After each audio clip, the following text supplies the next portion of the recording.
রিবাজ লাইফস্টাইলের নতুন আরেকটা ব্লগে আপনাদের স্বাগত জানিয়ে আজকের আরেকটা নতুন ব্লগ শুরু করছি।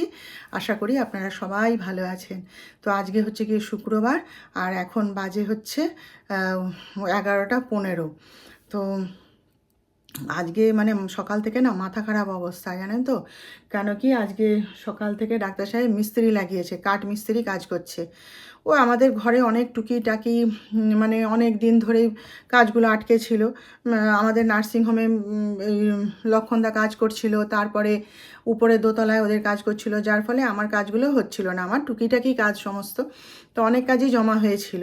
তাই ডাক্তার সাহেব সকালবেলায় আসতে বলেছে মিস্ত্রিকে, সেই এসছে, এসে ওই ঘরে ওই কাজ করছে। তা আমি তো মানে কি বলুন তো, আমাকে যদি আগে থেকে ডাক্তার সাহেব একটুখানি বলে দিত না, তাহলে আমি ভোর ভোর উঠে পুজোটা করে নিতাম। বলে আমি ভুলে গেছি। আমি ভালো করেছো।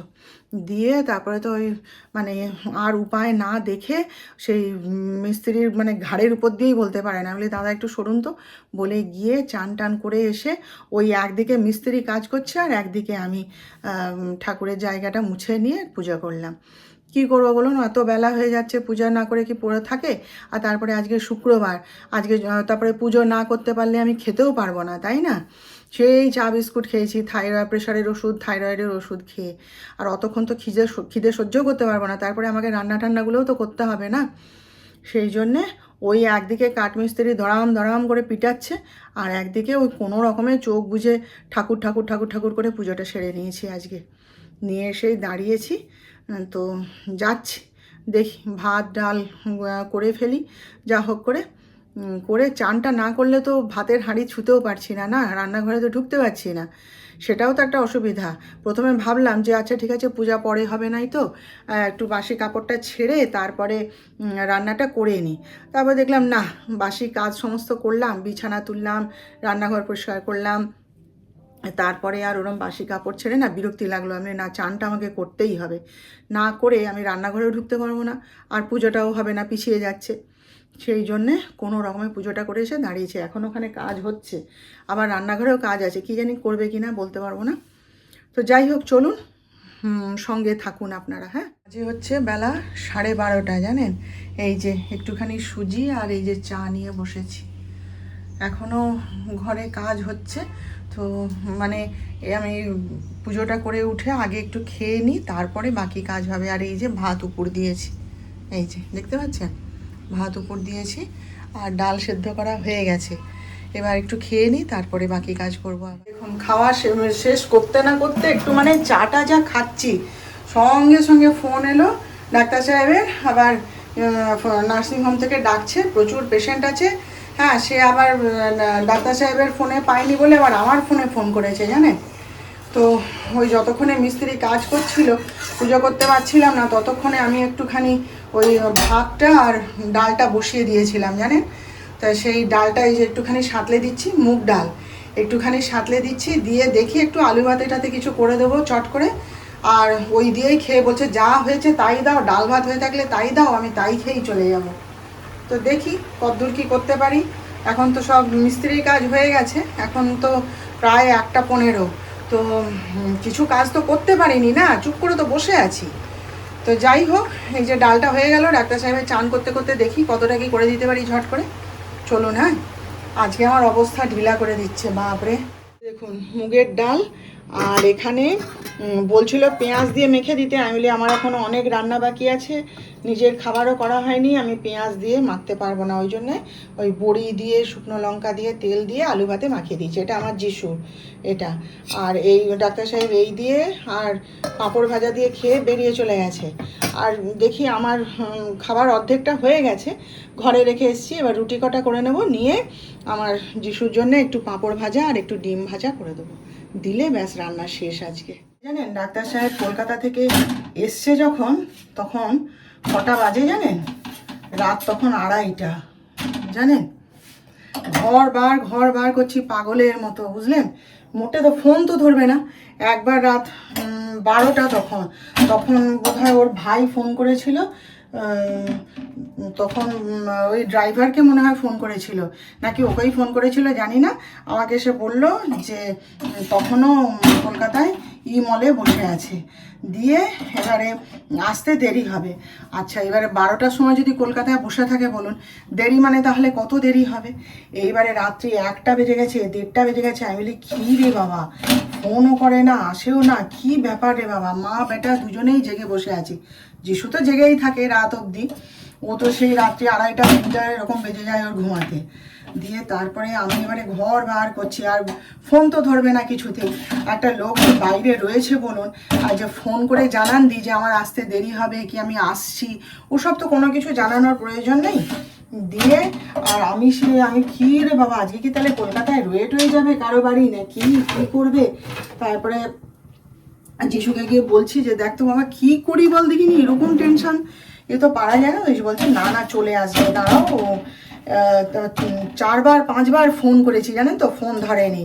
আর কালকে আমার সত্যিই মাথাটা একটুখানি গরম হয়ে গেছিলো, ওই জন্য কালকে ডাক্তার সাহেবের সঙ্গে একটুখানি নরমে গরমে হয়ে গেছে। যদিও সে কোনো উত্তর করেনি, কোনো দিনই সে উত্তর করে না, আমিই চেঁচিয়েছি।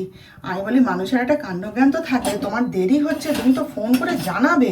রাত্রি 2:30টার সময় কলকাতা থেকে গাড়ি নিয়ে ও বাড়ি ফিরছে, বলুন টেনশন হয় না বলুন তো? আমার হাজব্যান্ডের না এই একটা রোগ আছে, কিছুতেই ফোন ধরবে না। হ্যাঁ, বলে কি ও আমি শুনতে পাইনি, ব্যাগের মধ্যে ছিল। আমি এত কেয়ারলেস হলে আর এত এরকম হলে তো হবে না। হ্যাঁ, তাহলে তো তোমার বাড়ি আসার দরকার ছিল না, তুমি তাহলে কলকাতায় থেকে যেতে পারতে আজকে। দিয়ে তারপর তিনি খাওয়া দাওয়া করলেন, তারপর তিনি মানে গাটা ধুলেন, তারপরে খাওয়া দাওয়া করলেন, করে শুতে শুতে সেই 3:30 জানেন। দাঁড়ান রুটিগুলো ভেজে। আমার সন্তোষী মা, এই যে সন্ধ্যা দিয়ে উঠলাম, এই যে 16টা হতে আর 2টো বাকি আছে, হয়ে গেলে একটুখানি বালক ভোজন করাবো ভাবছি, দেখি কি করি জানি না। একবার উদযাপন করেছিলাম, তখন ওই যে আমার বন্ধু আছে অর্চনা, ওকে বলেছিলাম, ও জানেন তো সে 9-10 জন ছেলে মেয়ে জোগাড় করে নিয়ে এসেছিলো, খুব বড় করে উদযাপন করেছিলাম। তারপরে এটা দেখি এখন 16টা হয়ে গেলে করব নাকি এখন করেই যাব, কোনো ঠিক করিনি, দেখা যাক। মোট কথা এই যে আজকে শুক্রবার, এই যে করেছি সন্তোষী মায়ের পূজা। এখন আমার এই যে ঠাকুরের আলমারিটা, এই যে এখানে রাখা থাকে না, এই যে এটা হ্যান্ডেল বসিয়ে দিয়েছে, এই যে এইখানেও একটা আর এখানেও একটা। এটা প্রথমে না সেই মানে এরকম চেপা সিস্টেম করে দিয়েছিল জানেন তো, তখন আমি বারণ করেছিলাম আমাদের বাপ বেটাকে, ছেলে বললো বলে ডাক্তার সাহেব আর মোটে কোনো আমার কথাই শুনলো না। আমি বলছি দেখো এটা রাফ ইউজ করতে হবে, ওই রকম চেপা করো না, নষ্ট হয়ে যাবে। কিছুতেই আমার কথাটা শুনলো না জানেন তো। দিয়ে তারপরে সেটা গেল নষ্ট হয়ে, এবার দরজা লাগানো যেত না, দরজা ওরকম মানে খোলা হয়ে পড়ে থাকতো, এবারে ওখানে আরশোলা ইঁদুর সব ঢুকে যাচ্ছে।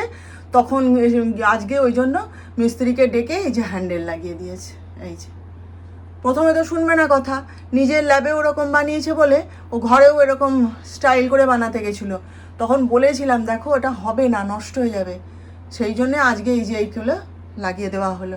এখন কত সুন্দর হয়ে গেছে, স্মুথ হয়ে গেছে, একদম কোনো অসুবিধা নেই আর। এইটাই সকালবেলায় আজকে লাগানো হলো, আরও টুকটাক কাজ করা হয়েছে আর কি, তবে রান্নাঘরের কাজটা আর করা হলো না, কারণ ওই যে ডাক্তার সাহেব চলে গেল নার্সিংহোমে, ওই জন্যে কাজ বন্ধ হয়ে গেল। তো আমি এখন এই যে সন্ধ্যার চা নিয়ে বসেছি, আর সঙ্গে কি খাচ্ছি জানেন আজকে, এই যে পাঁপড় পোড়া, ভীষণ ভাল লাগে খেতে। তারপরে হচ্ছে পাঁপড় ভাজা খেতাম, কিন্তু পাঁপড় ভাজা বেশি ভাজাভুজি খাওয়াটা তো আমার পক্ষে মানে ভালো না। আর যেহেতু আজকে শুক্রবার, পোড়া জিনিস খেতে কোনো অসুবিধাও নেই, বরং আরও বেশি করে খেতে হবে, সেই জন্যে আজকে। আর তারপরে আরও একটা ব্যাপার আছে, একটুখানি চাউ বানালে হতো, কিন্তু সে এখন কড়াই ধুতে হবে, তারপরে করতে হবে, অত এনার্জি নেই ভাই। তাই ভাবলাম আজকে একটুখানি, আজকে যখন শুক্রবার অসুবিধা নেই, পোড়া জিনিস তো খেতেই হয় আজকের দিনে, সেই জন্যে একটুখানি এই পাঁপড় পোড়া আর চা নিয়ে বসেছি, খুব ভাল লাগে খেতে জানেন তো। দেখি এটা হয়ে গেলে না এক কারি ইস্তিরি জমেছে জানেন, সেইগুলো ভাবছি যতটা পারি আজকে করে নেবো। ওদিকে আবার ডাক্তার সাহেবও এসে গেছে, দেখি ওকে একটু কিছু খাবার টাবার জল খাবার সন্ধ্যার দিয়ে তারপরে ভাবছি কাজে লাগবো। তো চলুন, হ্যাঁ চাটা ঠান্ডা হয়ে যাবে, খেয়ে নিই আগে। এই যে দেখুন আজকে মানে এক গাদা ইস্ত্রি, তো আজকে ডাক্তার সাহেবের জামাগুলো ইস্ত্রি করে দিলাম। এই যে এখন আর সময় নেই, ওই সিরিয়ালটা দেখতে দেখতে এই জামাগুলো ইস্ত্রি করে দিলাম। এগুলো তুলে রাখি আলমারিতে। তারপরে এবার ভাবছি আমারও কিছু জামা কাপড় আছে, সেগুলো রান্নাটা করে আসি, এসে তারপরে যদি সময় পাই করে নেব। সকালের কাজ সেরে চলে এসেছি রান্নাঘরে। আজকে বানাবো হচ্ছে চাউমিন। এটা কিন্তু আমার জন্যে, এই যে বাঁধাকপিটা দিয়ে বানাবো, আর কোনো সবজি দেবো না, আমার জন্য এটা বানিয়ে নেব। আর ওদের জন্য বলছিলাম যে ডিমের ঝোল আর রুটি করব। তারপরে ওরা ডাক্তার সাহেব তো এই এসে মুড়ি চানাচুর সব খেয়ে ওই যে গান নিয়ে বসেছে। আর যিশু তো এতক্ষণ বাইরে ছিল, এই এলো ঘরে। তো নার্সিংহোমে গেছিলো আর কি, কাজ ছিল ওর, তা এই ফিরলো। তা বলছে মা অত ঝামেলা আর করতে হবে না, একটু রুটি আর ডিম ভাজা করে দাও। ডাক্তার সাহেবও তাই বলছেন, আর মিষ্টি আছে, এই দিয়ে খেয়ে নেবে ওরা। তাহলে ব্যাস ফটাফট করে ফেলি, আগে আমারটা করে নেব, নিয়ে তারপর ওদের জন্য করব। তো যাই হোক, তাহলে আজকের মতন তাহলে এখানেই রাখছি, রান্নাবান্না শুরু করি। কালকে আবার গল্প করব আপনাদের সাথে অন্য অনেক বিষয় নিয়ে। আপনারা সবাই ততক্ষণ ভালো থাকবেন, আর আমার ভিডিওটা ভালো লাগলে একটা লাইক, শেয়ার ও সাবস্ক্রাইব প্লিজ করুন।